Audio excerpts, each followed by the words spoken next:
হঠাৎ না বলে চলে আসলি, আয় ভেতরে আয়। কি রে, নতুন চাকরি কেমন লাগলো? একদম জবর। কেন, কোনো সমস্যা? আমি তো তোর রেফারেন্সে জবটা নিয়েছিলাম, হ্যাঁ। এখন দেখছি জবটা না আমার জন্য সবচেয়ে বড় ভুল ছিল। সমস্যা হলে আমাকে বল, আমাদের নিজেদের হোটেল, কেউ কিছু বললে সেটার বিরুদ্ধে ব্যবস্থা নিতে পারবো আমি। না না, তার আর কোনো প্রয়োজন নেই, আমি গতকাল রাত্রে জবটা ছেড়ে দিয়েছি। কি বলিস? আমাকে না বলে তুই ছেড়ে দিলি? না ছেড়ে কি করব? কোন এক বাদর ছেলে হোটেলে রুম ভাড়া নিয়েছিল, সে আসতে না আসতে আমাকে একটার পর একটা কাজের হুকুম দিচ্ছিল। আরে বাবা, আমার তো রিসেপশনের কাজ, রুম সার্ভিস দেওয়া কি আমার কাজ? তুই বল। বাদর? হোটেলে বাদর আসবে কিভাবে?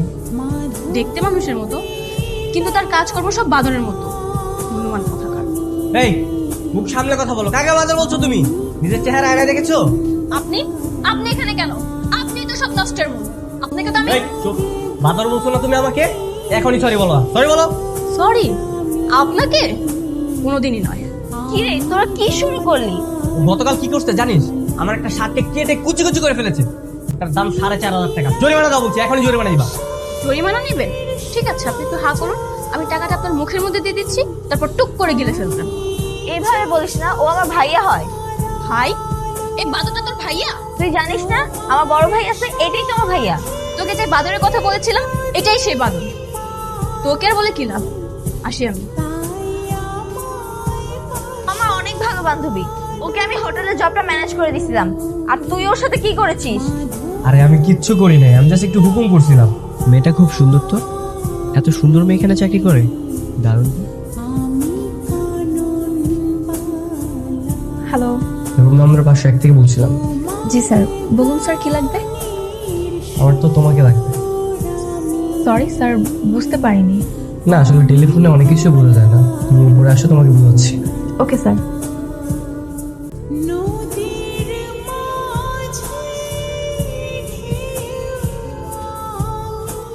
স্যার কফিটা নিন। আজব ব্যাপার, আপনি কি কাপটা ঠিক মতো দিতে পারেন না? সরি স্যার, আমি তো আপনার হাতেই দিচ্ছিলাম, আপনি তো ধরলেন না। তার মানে কি এখন কি শব্দ সমার? না না স্যার, আমি তো সেটা বলিনি। স্যার কোনো প্রবলেম, আমি এখন আপনার জন্য আরেক কাপ কফি নিয়ে আসছি। আপনি যে কর্মকাণ্ড করতেছেন না, আমার কফি খাওয়ার একদম স্বাদ মিটে গেছে। ঠিক আছে, তাহলে আর কি করার, আমি ফ্লোরটা ক্লিন করার জন্য লোক পাঠিয়ে দিচ্ছি। কেন লোক লাগবে কেন? আপনি আছেন না, আপনি ক্লিন করবেন। ক্লিন করেন। আমি? হ্যাঁ আপনি, তাড়াতাড়ি ক্লিন করেন। জি স্যার। আর ক্লিন শেষ হয়ে গেলে আমার জন্য টাওয়াল, সাবান আর শ্যাম্পু নিয়ে আসবেন।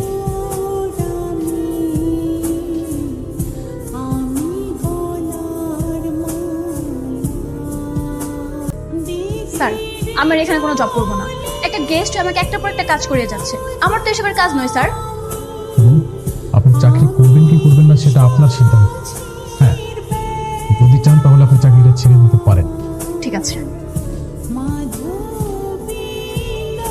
আমার তো চাকরি এমনিতেই থাকবো, তোকে কি আমি এমনি এমনি ছেড়ে দেবো? আমিও দেখবো গোসল করার শেষে তুই কি করিস।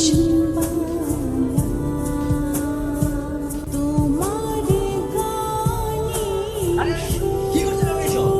দেখতে পাচ্ছিস না কি করছি? তোর শার্ট ছেড়ে ছেড়ে টুকটাক টুকটাক করছি। আমার নতুন শার্টটা আমি কিন্তু আপনার অভিযোগ করবো, আপনার তো চাকরি থাকবে না। না থাকুক চাকরি, এমন চাকরি করা থেকে না করা অনেক ভালো। করলাম না চাকরি। ও যে তোর বান্ধবী, আমি কি জানতাম নাকি? তুই তো কখনো বাসায় আনিস নাই। ও কখনো বাসায় আসতে চাইনি, তাই আনা হয়নি, কিন্তু তোর জন্য আজকে ও রেগে চলে গেল। আচ্ছা, তোর বান্ধবী তো, আমি ব্যাপারটা দেখতেছি। শোনো, আমি জানতাম না তুমি যে আমার বোনের বান্ধবী। তোমার সাথে সেরকম করাটা আমার একদমই ঠিক হয়নি। আমি এক্সট্রিমলি সরি। আচ্ছা, আজকে যদি আপনার বোনের বান্ধবী না হয়ে আমি অন্য কেউ হতাম, তাহলে এমন করা উচিত ছিল, তাই তো? না না, বাস সেরকম কিছু না। দেখো, আমি কিন্তু তোমাকে সরি বলেছি। তো সরি বললে কি সবকিছু ঠিকঠাক হয়ে যায়? সবকিছু কি এতই সস্তা? আচ্ছা, তাহলে কি করতে হবে আমাকে বলো। আপাতত তোমার চোখের সামনে থেকে দূরে চলে যান। আর আমি শুনেছি যে মেয়েরা খুব রাগী হয় তাদের মনটা নাকি অনেক সুন্দর হয়। দেখুন, আমি আপনার উপর কোনো রাগ করিনি, তো আমার রাগ ভাঙাতে হবে না। আপনি প্লিজ আমার পেছন পেছন আর আসবেন না। শোনো না, তোমার সাথে একটা সত্যি কথা বলার ছিল। কি কথা? ওই দিন তোমাকে যখন রিসেপশনে দেখেছি, তখন থেকে আমার খুব ভালো লেগেছে। আর তাই আমার পরিচয়টা গোপন রেখে তোমার সাথে একটু দুষ্টামি করেছি, কিন্তু আমি একদমই ভাবতে পারিনি যে তুমি জবটা ছেড়ে দেবে। বলা শেষ, এখন আপনি আসতে পারেন। ওয়েট, চাকরিটা তোমার করতে হবে। সেটা তো সম্ভব নয়। যেখানে আমার আত্মসম্মান বোধে একবার আঘাত লেগেছে, সেখানে আমি কখনোই চাকরি করবো না। না না, এই কথা বললে তো হবে না। আর এগ্রিমেন্টে স্পষ্ট লেখা ছিল যে চাকরিতে জয়েন করার পরে মিনিমাম 6 মাস তোমার চাকরিটা করতে হবে, আদারওয়াইজ তুমি জবটা ছাড়তে পারবে না। আর তুমি তো সাইনও করেছো। কোথায়? আমি তো কোনো সাইন করিনি। আমি তো নীলার রেফারেন্সে জবটা পেয়েছিলাম, তোমাকে এগুলোর কোনো প্রয়োজন হয়নি। তাহলে তো সমস্যা হয়ে গেল। দেখুন, আপনাকে আমি লাস্ট বারের মতো বলে দিচ্ছি, আপনি আমার পিছন পিছন আসবেন না। আমাকে দেখে যতটা নরম মনে হচ্ছে না, আপনি ততটা নরম নই। এই বস, তো বান্ধবী নাম্বারটা দে না। তুই ওর নাম্বার নিয়ে কি করবি? তো বান্ধবীকে আমার খুব পছন্দ হয়েছে, ওর সাথে প্রেম করবো। কি বলিস এসব? তোর মাথা ঠিক আছে? হ্যাঁ, আমার সব ঠিক আছে। দে নাম্বারটা দে। আমি দিতে পারবো না, তুই নিজে গিয়ে পটিয়ে প্রেম কর। নাম্বারটা দে না। সেটাও দিতে পারবো না। আজ ব্যাপার, নাম্বার দিলে তো সমস্যা কি? না, তুই আমার বান্ধবীর সাথে প্রেম করতে পারবি না। ঠিক আছে, তোর কিচ্ছু দিতে হবে না, আমি নাম্বারটা নিজে ম্যানেজ করে নিব। তুই আমার বান্ধবী থেকে দূরে থাকবি। তোর বান্ধবীতে কি হয়েছে? আমি পছন্দ করছি না? Excuse me. কি ব্যাপার নীলা, আজকে হঠাৎ তোর ভাইয়াকে নিয়ে আসলি? ঘটনা কি? আমি তো তোমার জন্য এসেছি, ওর জন্য কি শুধু শুধু এখানে আসবো নাকি? ও বুঝলাম। এই তো নিমা, চল তো আমরা যাই। এই, তুই নাম ধরে ডাকছিস কেন? ওকে ভাবি বলে ডাকবি, আজকে থেকে ও তোর ভাবি। কে কার ভাবি? ও আচ্ছা, সরি সরি, তোমাকে তো প্রপোজ করেনি, right? Wait a minute. I love you. তুই তো নির্লজ্জ কেন রে? তুই তোর ছোট বোনের সামনে তার বান্ধবীকে প্রপোজ করিস? তাতে কি হয়েছে? ভালোবাসা কি অন্যায় নাকি? আমি তো প্রপোজই করছি, আর এইসব তো তোর জন্যই করছি। তুই তো বাসায় একা একা থাকিস, তোর বোর হয়, তুই বোর ফিল করিস, তাই ভাবলাম তোর বান্ধবীকে তোর ভাই বানিয়ে নিয়ে যাবো, তাহলে আর তুই বোর ফিল করবি না। দেখছিস কি উল্টাপাল্টা কথা বলছে? উল্টাপাল্টা না ম্যাডাম, যা সত্যি তাই বলছি। নীলা, তোর ভাইকে থামতে বল। এই তুই যা তো, তোর জন্য কিন্তু আমরা দুজনে বিরক্ত হচ্ছি। তাহলে তোর বান্ধবীকে বল রিপ্লাইটা দিয়ে দিতে, চলে যাচ্ছি। কিসের রিপ্লাই? কিসের রিপ্লাই দেবো? I love you reply. আপনার কাছে কি ভালোবাসাটাও ফাইজলামা মনে হয় যে আপনি যখন যা ইচ্ছে করবেন তাই বলবেন? না না, মোটেও না, আমার কাছে রঙিন মনে হয়। জীবনটা কত সুন্দর, স্নিগ্ধ, উপমা, মায়াবী। এই তুই এখান থেকে যা তো, তোর জন্য কিন্তু আমার দেরি হয়ে যাচ্ছে। এই, চল তো। আচ্ছা ঠিক আছে, আমিও চলে যাচ্ছি, আমি সামনে একটু ঘোরাঘুরি করে চলে যাবো। এটা রাখ, দিয়ে দিস। কিরে, কি করছিস? কিছু না। এই নে, তোর জন্য গিফট আনছি। কি এগুলা? খুলে দেখ। জুতা, জামা। স্পটলেস গ্লোয়ের এক্সপার্ট, এটা তুই রেগুলার ইউজ করবি, আরো সুন্দর হয়ে যাবে। থ্যাংক ইউ, বাট সব আমার পছন্দের জিনিস। কাহিনী কি? শুধু থ্যাংক ইউ বললে হবে না, পূর্ণিমার সাথে আমার রিলেশনটা করে দিতে হবে, তাহলে তোকে রেগুলার এরকম সুন্দর সুন্দর গিফট দিব। ও বুঝলাম। আপা প্লিজ, তোর ফ্রেন্ডের সাথে আমার রিলেশনটা করে দে না। প্রমিস কর, প্রেম হয়ে গেলে গিফট দেওয়া বন্ধ করবি না। যা, প্রমিস করলাম, তোকে রেগুলার গিফট দিব। মনে কর তোর অর্ধেক প্রেম হয়ে গেছে। আচ্ছা শোন, কালকে আমরা পার্কে যাবো।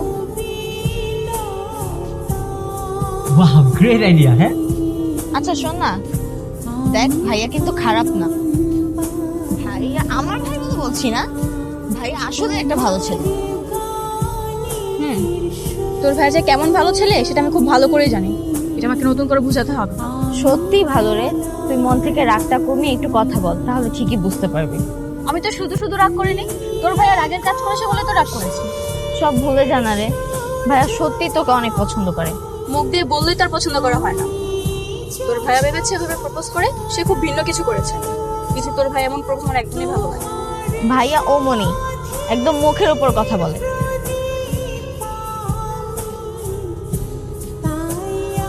আচ্ছা শোন, আজকে না ভাইয়ার জন্মদিন, আমি আর ভাইয়া রেস্টুরেন্টে কেক কাটতে যাবো। তুইও চল না প্লিজ প্লিজ প্লিজ। আমি? হ্যাঁ তুই প্লিজ, মানা করিস না প্লিজ। ঠিক আছে যাব, কিন্তু তোর ভাইকে বলে দিবি ও যেন নেক্সট টাইম আমার সাথে এমন না করে। তো খুব ভালো করেই জানিস যে আমার মতো স্ট্রাগল করা মেয়ের জন্য প্রেম ভালোবাসা একদমই সাজে। আচ্ছা তাহলে তুই এখানে দাঁড়া, আমি ভাইয়ের সাথে একটু ফোনে কথা বলে আসি। আমার বার্থডেতে আসার জন্য আপনাকে অনেক অনেক ধন্যবাদ। তা ঠিক আছে, কিন্তু আমরা তিনজনই কেন? আর কেউ আসবে না?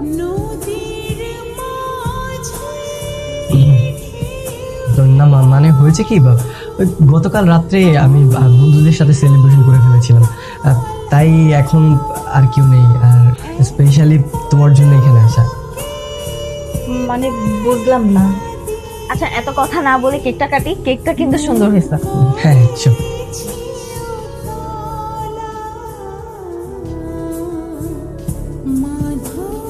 কিরে বন্ধু, কার জন্মদিন?